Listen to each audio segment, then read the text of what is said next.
You can all sit down, it's okay. Now, before I hand you over to my best man, to those of you who've never met Christopher, he's a pathological liar. Always making up embarrassing stories and telling lies about people, so just please bear it in mind and humour him and play along. Once again, ladies and gentlemen, thank you for coming here today. I'll pass you over to Christopher.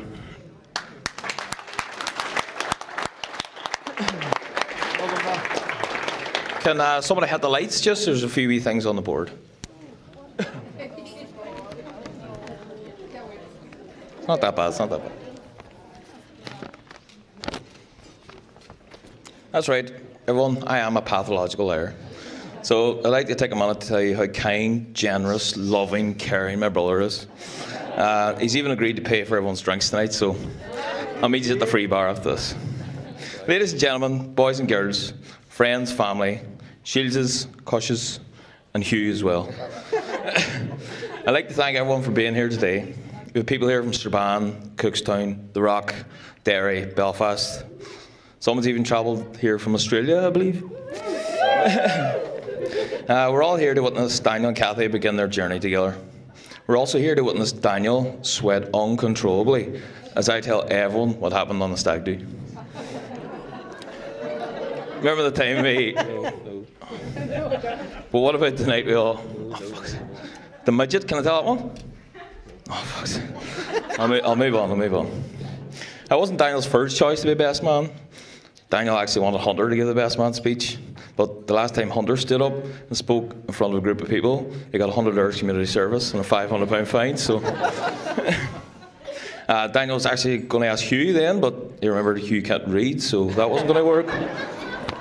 So here I am, the best man. For those of you that don't know me, my name's Christopher. I'm from the rich part of Strabane. I'm a pilot, drive a Porsche. For those of you that do know me, I'm 29, single, I live alone, I've got 2 cats. And there's no rich part of Strabane, so. I'm Daniel's younger brother. First met Daniel back in the 80s. He was a cranky little 3-year-old that sucked his thumb, and I was the apple of my mother's eye. Not much has changed, I suppose, since then. In our immediate family, I'm the only one with ginger hair. But little known fact, Daniel actually has ginger pubes.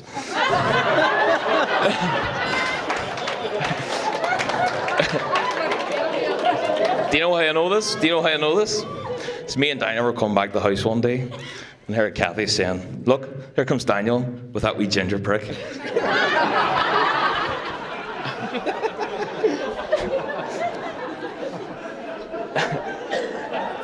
Sorry about that one, Granny. It's all clean from now on. People call my brother by different names. Me and most of my family call him Daniel. His friends call him Dan or Danny. And Kathy calls him, "Danny, would you get off that sofa and wash your dishes? You've been lying there watching football all day." Happily couple, they have a wee baby at the house. James? Oreo. It's called Oreo? That's all.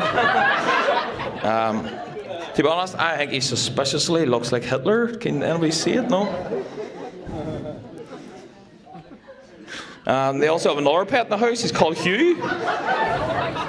It's pretty costly to get him groomed every month. He is house trained, but he does keep trying to hump the neighbour's leg. Daniel met the love of his life, was it about 6 years ago now?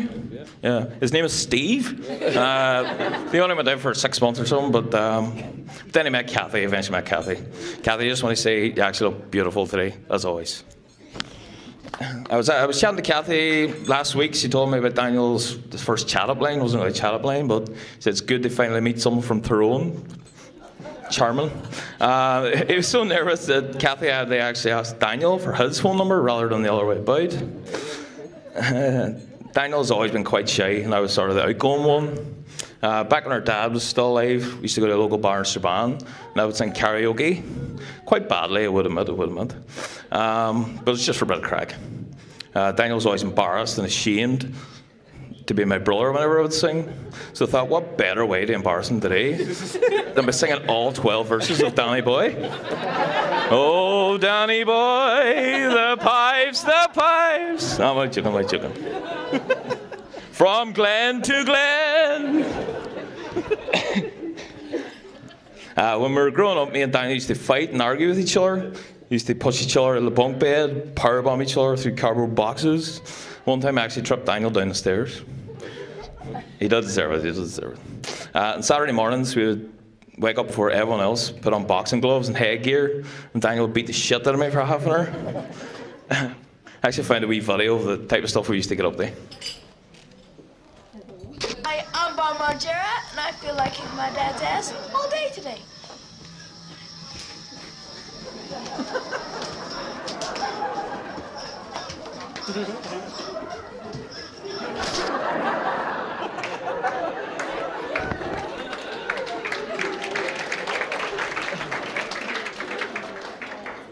So I actually coach a baseball team in Belfast. Daniel's nice enough to come out and play for me a few times this year. I tried him at every position, but he wasn't all that good, to be honest. I don't know, Kathy, maybe you can find a position he's actually good at.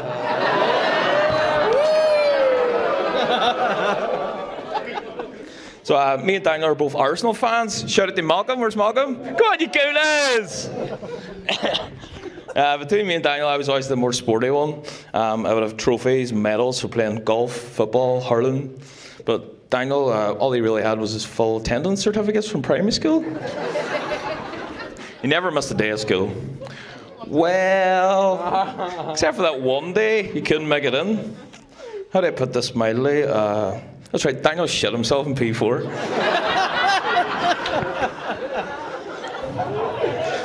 Today's supposed to be the best day of his life. That was the best day of my life. On Laura Day in primary school, Daniel came home with all his books around. Before he left for school in the morning, he thought it'd be a good idea to take an ice pole out of the freezer and keep it in the school bag so he could eat it at lunchtime. Not his finest moment. I'm sure many think Daniel's a nice guy, friendly guy, but in all honesty, he emotionally tormented me when I was a kid. Daniel told me that I was adopted and that my real name was Armitage Shanks. For those of you that don't know what Armitage Shanks is, it's a company that makes bathroom products like sinks, baths, and toilet bowls. And Daniel convinced me that Armitage Shanks was my real name and that I was adopted. I remember locking myself in the cupboard, screaming, "Not adopted, leave me alone!" Because my entire family would sit outside, crying, laughing at me. Truthfully, Daniel is a nice guy. One time, Daniel even caught me drinking when I was about 15 or 16, and he didn't tell my mum or dad. Probably because it'd be stupid to tell a toilet bowl and a sink that their son would be drinking.